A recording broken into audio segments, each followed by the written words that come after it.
Hello everyone, অনেক দিন পর আবারও আমার মনে হচ্ছে ভিডিও টিডিও দেওয়ার টাইম চলে আসছে।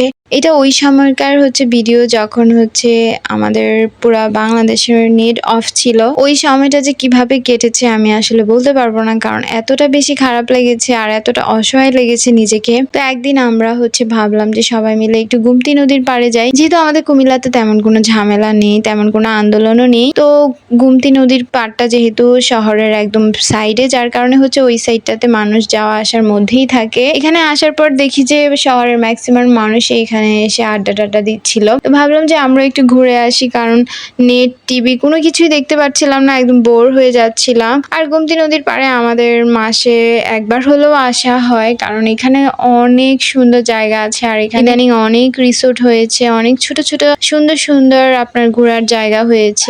আমরা প্রথমে ভেবেছিলাম যে এখানে এসে গুমতি নদীর পাড়ে একটা সুন্দর রিসোর্ট আছে, ওইখানে যাব। তারপরে আস্তে আস্তে ভাবলাম যে আমরা একটু চেকপোস্ট থেকে ঘুরে আসি, যেহেতু খুবই কাছে গুমতি নদী থেকে, যার কারণে সবাই মিলে এখানে চলে আসলাম। এখানে আসার পরও দেখছি যে অনেক মানুষ এখানে এসে আড্ডা দিচ্ছে, ঘোরাঘুরি করছে। তো ভাবলাম যে যাক, চলেই আসা যাক। আসার পরে ভাবছিলাম যে পাসপোর্টটা থাকলে তো আমরা একটু আমাদের পার্শ্ববর্তী দেশে চলেই আসতে পারতাম। আর এটা বিবির বাজার, এখানে যে চেকপোস্টটা, এখানেই আসছি। আর এখানে আসার পর দেখলাম যে এখানকার রাস্তা ঘরগুলো খুব সুন্দর করে করছে। আগে এই জিনিসটা ছিল না, মানে এই যে বিবির বাজারের যে চেকপোস্টটা, এটা কেমন জানি ভাঙাচোরা ছিল। এখন এটা নতুন করে করেছে। যারা ইদানিং গিয়েছেন তারা অবশ্যই বুঝতে পারছেন। আমরা এখান দিয়েই যাওয়া আসা করি যখন ঘুরতে যাই ইন্ডিয়াতে। আমরা অলমোস্ট সন্ধ্যার আগেই আসছি, বিকাল টাইমে বেরোতে বেরোতে 5টা বেজে গিয়েছি। আর এখন কিছুক্ষণের মধ্যে সন্ধ্যা হয়ে যাবে, যার কারণে আমরা ভাবছিলাম এখান থেকে ঘুরে ফিরে তারপর আমরা চলে যাব আমাদের রিসোর্টে, মানে যেখানে যাওয়ার কথা। তো এখানে এসে বেশিক্ষণ টাইম স্পেন্ড করিনি, জাস্ট আসলাম, একটু ঘুরলাম, তারপর আবার চলে গেলাম। আর আমরা মূলত পিসির বাসা থেকে আসছি, কারণ আমরা গতকাল পিসির বাসায় এসেছি। কারণ এই সময়ে আত্মীয় স্বজনের সাথে টাইম স্পেন্ড করা ছাড়া আর কোনো ওয়ে নাই, যার কারণে পিসির বাসায় চলে আসলাম। আর এখন আমরা এখান থেকে চলে যাচ্ছি।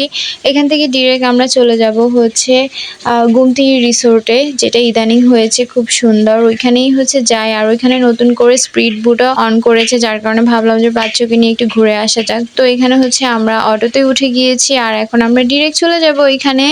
আর আজকের দিনটা মোটামুটি খুব ভালোই কেটেছে সবাই মিলে। অনেকে মিলে একসাথে ঘুরতে বেরোলে খুব ভালোই লাগে, কথাবার্তা সবকিছুতেই আসলে মজা পাওয়া যায়। এখন আমরা গুমতি বিলাসে চলে আসছি। এখানে আমার প্রায় 3বার আসা হয়েছে। আমার ভালোই লাগে এখানে আসলে, খুব সুন্দর নদীর পাড়ে, যেহেতু রিসোর্টটা ভালোই লাগে। বর্তমান দেশের যে অবস্থা, এই মুহূর্তে নেটও নেই, ঘরে টিভিও দেখতে পাচ্ছি না। অ্যাকচুয়ালি যারা ওয়াইফাই দিয়ে টিভি দেখেন তারা তো অবশ্যই জানেন যে অনেকের বাসায় হয়তো ডিশ থাকে না, তার মধ্যে আমরাও অন্যতম।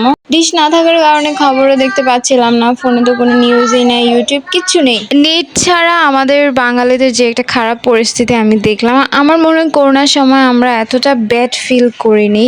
তো কি করব, টাইম তো কাটাতেই হবে। ফোনে একটা গেমসও নেই যে খেলে সময় কাটাবো।